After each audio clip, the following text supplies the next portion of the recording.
Hello, and welcome to episode 22 of the Mo Money podcast. I'm super excited to introduce my next guest. Most of you probably already know who this is because he's kind of a big time personal finance blogger. And he also has the best blogging name that kind of, I secretly wish it was my name. I feel like when I was just, trying to figure out a blog name, and I, eventually landed on Mo Money Mo Houses, I'm like, oh man, that would have been a great name, but it was already taken. Who am I talking about? Why am I being so mysterious? I'm talking about Jay Money from Budgets Are Sexy. He knows what's going on when it comes to naming things, awesome things. So I'm pretty darn excited. We're going to talk about his journey, how he's able to make a living full time just blogging, which is super impressive to me. And some of the really cool things that he's been able to do, including kind of being one of the first crowd funders. He did this really awesome thing about raising money to help underprivileged families. So we're going to get into all of that and more right now. Well, thanks, Jay, for joining me on the program today. Hello. Nice to be here. Yeah, thank you. So you have a very interesting story, so let's kind of get to it. Okay. How was it growing up for you? Were you always pretty money conscious, or was that something that kind of came when you grew up? No, I mean, I was always okay with money, but I kind of just floated by, and I never really got in debt, but I never really saved. I was just kind of like even all the time. Mm-hmm. And I grew up in the military household, so we traveled a lot. And my parents were really frugal, and they had us kids really young. So they always taught me to be like, go to yard sales and thrift shop and that kind of stuff. Which thank God, so that saved me. And then once I got into like college and graduation, I started getting a little loosey-goosey with my money. It wasn't really until I pretty much like bought a house on a whim, spent like $350,000 and didn't really know what I was doing. And I said, let me Google and budgeting and stuff and see what there is. Oh my gosh. What did you go to school for? If you don't mind me asking. I went to school for graphic design.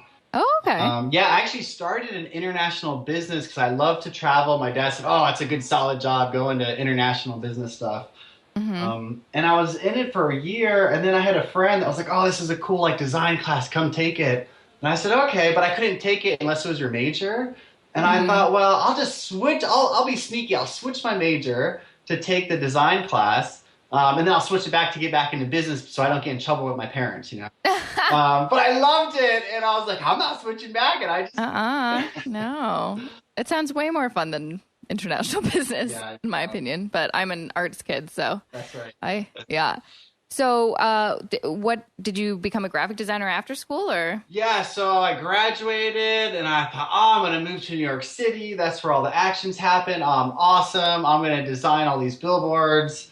And I moved up there, and I was like, oh my Lord, like I thought I was good. I wasn't. These people were just blowing me out of the water. And that's where all of like the major people go. Like, not saying that you're not a good designer, but it's like the competition must be fierce. Yeah, and I couldn't even get like an internship. Like the people applying for like free jobs like had crazy portfolios, and I realized like I was in a way different world. And so I went back to the drawing board, and I said, well, what do I like to do? Travel, and started working for the airlines and traveled the world pretty much on, $10 or something. The problem was I had no money when I got to all these places. So eventually I had to get a real job. Oh my gosh. So what was your kind of first real job? My first real job was working for E-Trade back in the day before, right when the internet was starting bumping. And that was good. That lasted a year or two. And then I started finding some small startups that were into like ringtone technology when that was big. And then I kind of, once I was in startup world, I was like, oh my gosh, there's like, you don't have to work for like a job, there's like people starting them. It was weird to me. And then I started doing that, and then I started blogging and said, well, maybe I can do it on my own. And here we are 7 years later. It's pretty crazy. I'm wondering, what inspired you to start the blog, and why did you call it Budgets Are Sexy? Because that's a great name. I love that name. Well, I started because I really needed to get my own money going. And I also was just fascinated with money. And I read other people's blogs and I thought, man, I can tell my story. I mean, I've been crazy besides buying that house. But like, I can just write, and I didn't spell check and I curse. I just did whatever the hell I wanted to do and it felt good, and then people started reading and commenting and I was like, oh, wow, this is kind of cool. It's starting to take off. And so as far as the name, it was right when Justin Timberlake's I'm Bringing Sexy Back song. And I thought, man, that's just so badass, and I love the word sexy, and, and I thought, I first wanted savingsaresexy.com. That was taken. And then I thought, like, this is like back when like blog rolls were really popular. And I thought, I need like something closer to the top. Like, this is so lame, right? I was like totally strategizing. And so I thought, budgets, yes, those are sexy. Yeah, you get confidence. Yes, let's do it. It's a B. I could be at the top of blog rolls. So it was available, oddly enough. Amazing. And it's a fun tongue-in-cheek. And like, I remember when I first stumbled across your blog and saw that, I'm like, oh, that's a good name. Damn, I wish I thought of that.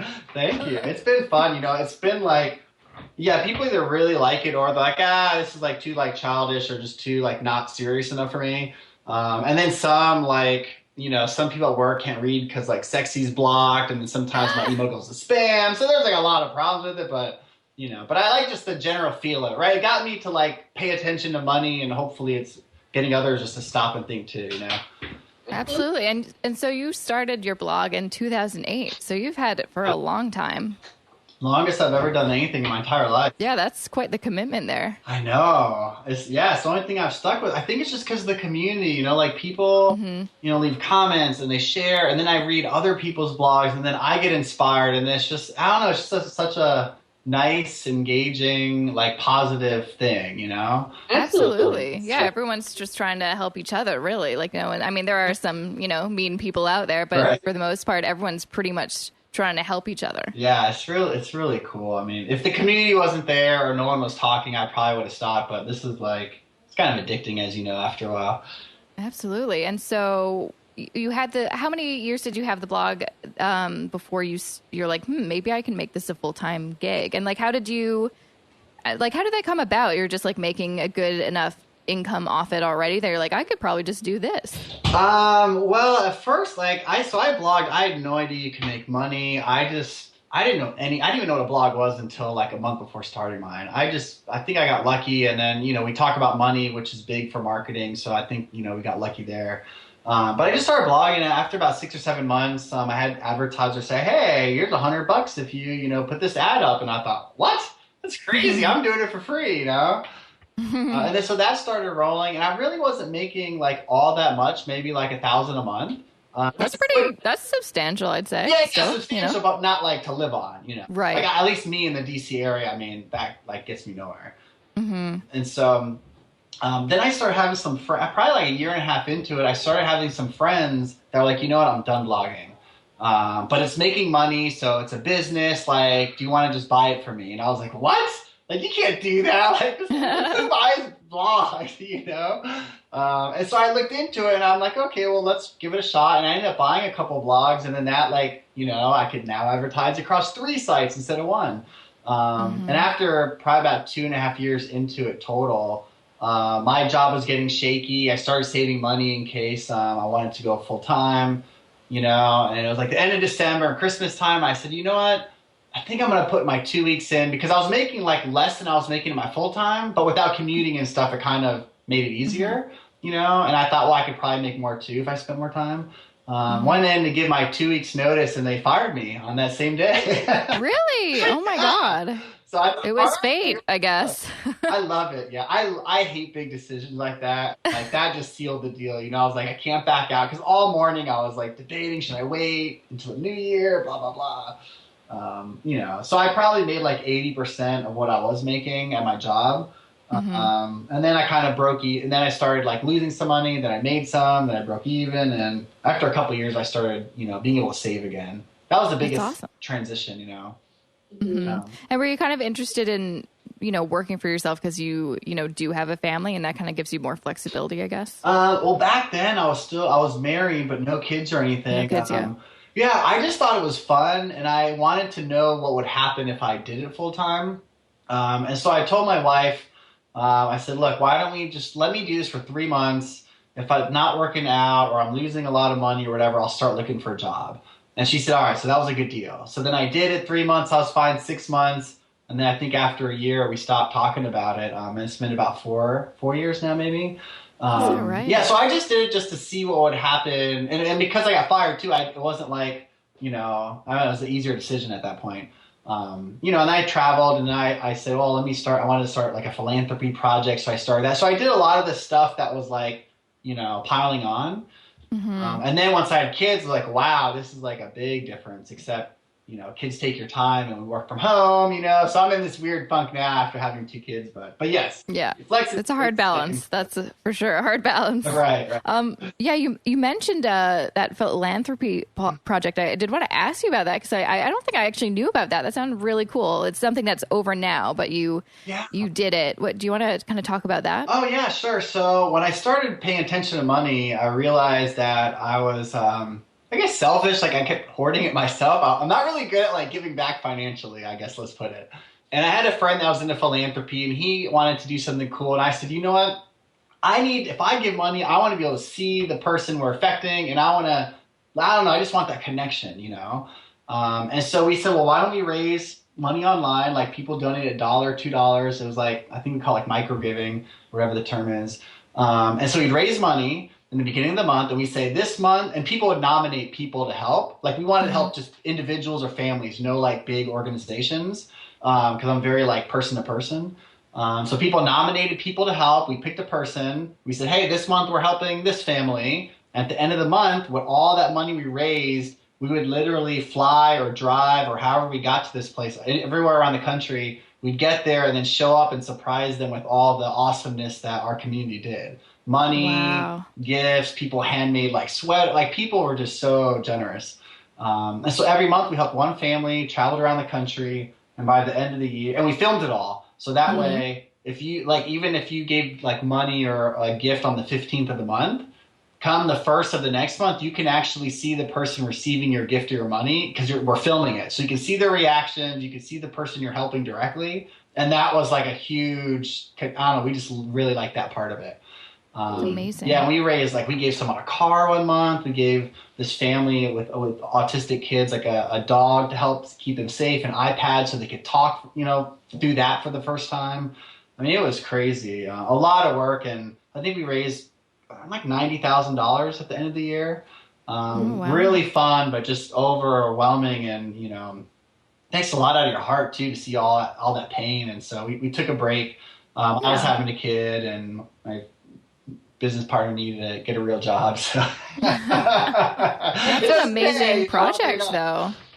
That's an amazing project to start off. It's kind of like, it sounds kind of like crowdfunding before crowdfunding was a thing.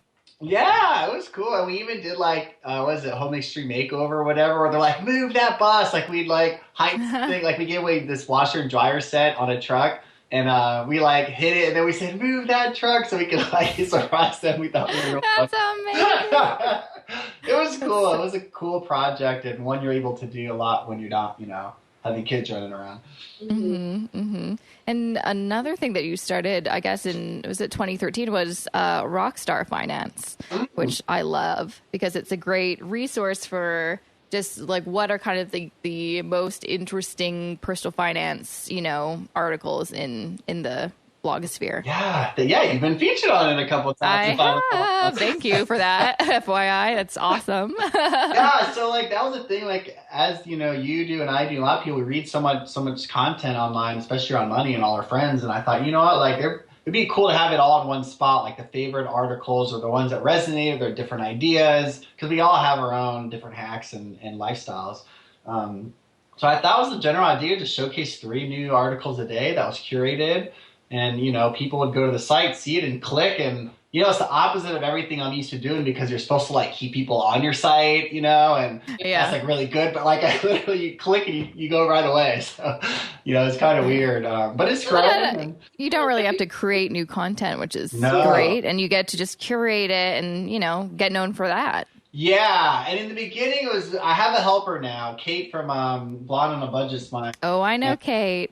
And so after a while, it's it seems easy in theory, but then when you're reading, like I would spend 2 hours reading like or skimming like 200 articles. And after a while, it's like, oh my gosh, like all this is like the same. It's really crazy when you're consuming so much. So eventually it took so much time. I had her helping, and now it's been fun because she reads, I read, we help each other, and yeah, it's been a fun project. Definitely. So I'm curious. So now you are kind of an online solopreneur. That's kind of like the term I like to use, and it's floating around. I think it's a fun word. And what do you kind of see for yourself moving forward in the future? Like, do you see yourself maybe buying more websites, or what do you think? No. So yeah, when I was buying websites, there was a point where I was probably making the most I'd ever made online, which, we're a money crowd, so I can say numbers and stuff. I was probably making 160,000, I think, at the peak. And I thought, this is great, but like I was working like 20 hours, like I had no life.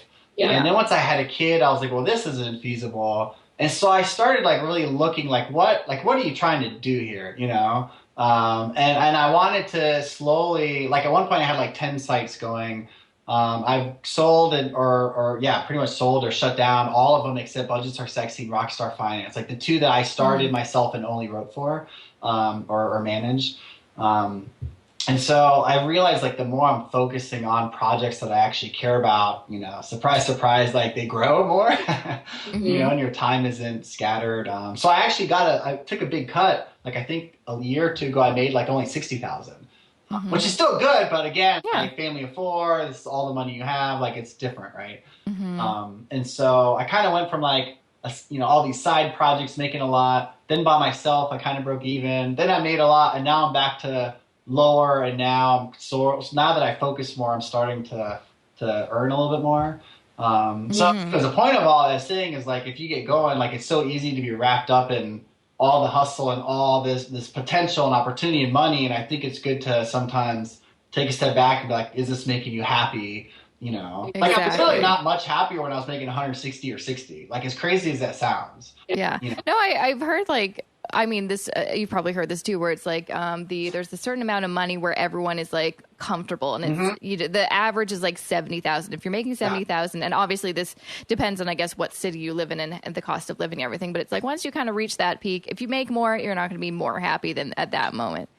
So maybe you've just you kind of reached that level. You're like, or I'm good here and I'm, no more happier. And it's easy to get greedy too. Like every time I made more, I thought, nope, I want more. It's so crazy. Oh, yeah. It's crazy when you go from like making nothing online to that, Yeah. And that's why like I've seen bloggers and, be really great sites. It was all awesome. And then all of a sudden it was like money, and the whole site's changed. And then like shady stuff is going on. And then I'm like, oh gosh, like I know what happened over here. Just fine. Someone got caught up in it. Yeah. Right. Like it all depends on your goals. Like I go to the community, keep myself accountable. I'm like 50% pleasure, 50% business. And, once you go like super business or super pleasure, like it's just your site changes because there's things you do or you don't do. Exactly. I'm curious, did you find that when you were starting to, make more money and working for yourself, that your spending and your budgeting was changing? Did you feel like, oh, I've got more money to play around with, so maybe I'll buy this, or or did you were you just a frugal, fiend the whole time? I was pretty much frugal for the most part, but the only change is I started like, I guess I did spend more than normal. Like instead, like I would just think that like I deserved like better quality stuff, so I would just buy it without ever thinking, But I also knew my spending for the most part, so it'd fluctuate by maybe $500 a month, and so I knew for the most part I'd bounce around in there. But my brain, I started, especially when I was making, the upper hundreds, I started, I don't know, I didn't like the person I was starting to treat money. It was just weird, Yeah, you didn't like your relationship with money as much. Yeah, I did. It's really even weird to hear me say it out loud too, because like, it makes sense though. Money, but yeah, no, I agree. I almost sometimes think like, after moving to Toronto to kind of get a better job and better salary, and I've managed to do that. But I kind of look back at the girl I was when I first, finished university and got my first job, and it was super low paying. Like, I almost kind of prefer the relationship I had with money back then, because I put so much, like, I just was very careful and really respectful with it. Right. Whereas now, sometimes I'll catch myself be like, why do I feel like I deserve that just because I make this amount of salary, It makes no sense. No, it's very, very odd.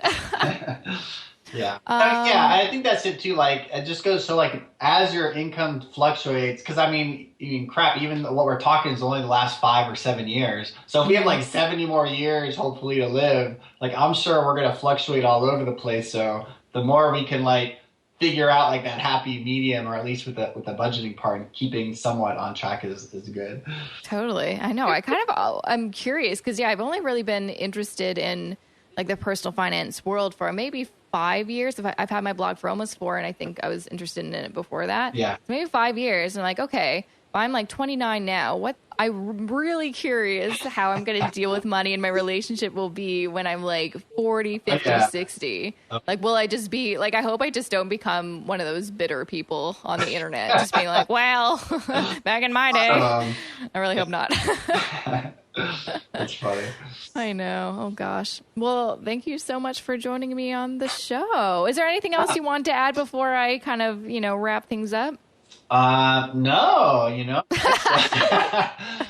we got everything. I guess for people that are listening, just pay attention to your money and man, I'll tell you this, like, it's just so much, once you figure it out, like, it's just so easy. Like, it seems so hard in the beginning. Even when you screw up, though, when you've got it figured out, like, it's just so natural, and you don't even think about it for the most part over time. So for anyone like going back and forth, or as soon as you figure it out, like, you're set, like, forever. Even I agree. Yeah. I agree, and I think once you kind of put it in your mind that I'm going to organize my finances, or really pay down my debt, or whatever it is in your life, money, the whole concept becomes less scary. Yes. For me, like, and I'm more, I think no matter how much money I've had in the past 5 years, because I've been so interested in it and researching it and just became more knowledgeable about it, it wasn't such a scary thing. Like, I've never been afraid of, if my landlord kicks me out of my rental, I'm screwed. It's like, no, I'll figure it out. Like, I'm okay. Like, that's not a worry in my mind, though it should be. But, I'm conscious of, like, okay, well, if that happens financially, this is what I'll do. Yeah. And I'll say too, for like the people that that aren't like nerds like us, that love thinking about. I'm not a nerd. I'm just kidding. I'm totally a nerd. But like, so I started doing like blog coaching and money coaching, and the money coaching. I mean, again, it's like the one-on-one thing. Like, people would say, "Oh, I need like this budget and this," but really, all they needed to do was like figure out like what they wanted out of life, and then kind of work backwards. And it's lame, and like you read that everywhere. No, but it's so true, isn't it? It's like, unless you know what your goals are, like, so what's the point of you doing all the things that you're doing? Yeah, and even like when making money, like, if you start making a lot, it's like, well, this is great, but there's never an end, right? So like, you have to figure out what's the point? Like, some people love to travel, good, like, make money to then travel. Like, I think for me, the goal is this whole like early retirement financial freedom thing, right? Like, having enough where you don't need to make money. I'll still blog and still do fun stuff, and maybe it makes money. Hopefully it does, because that's cool, But the point is, like, that's like now like my thing to reach for. So hopefully that keeps me on track. And for other people, maybe it's just buying a house or whatever it is, So the goal of money is most important versus the money itself, I guess. Absolutely, I totally agree with that. Well, thank you so much, Jay, for joining me on the show. I really appreciate it. And thank you all for listening to this episode. This is episode 22. So make sure to check out the show notes for this episode. It's at momoneymohouses.com/22. And for all of my episodes that I've done up until this point, just check out momoneymohouses.com/podcast. And one kind of just a random funny thing that I thought I'd mention at the end of this podcast that I just remembered was, before I hit record, I was talking to Jay, and he said that I had an accent. Do I have an accent? Do I have a Canadian accent? I couldn't tell, because when I was talking with him, I'm like, no, I don't. You sound just like me. He's like, no, you have a bit of an accent. I'm like, I don't hear it. Please let me know. I'm just curious. Do I have a Canadian accent? I'm just curious. So if you think I do, I would appreciate a tweet from you letting me know that, yeah, girl, you sound like a Canadian full on. I don't say a boot or a that much, so I don't know what he's talking about. So anyways, thank you again for listening to this episode. I appreciate you. I appreciate you choosing my podcast. There's a ton of podcasts out there. I listen to a ton. So you taking the time to download this episode and listen to it and giving me feedback is super, super appreciated.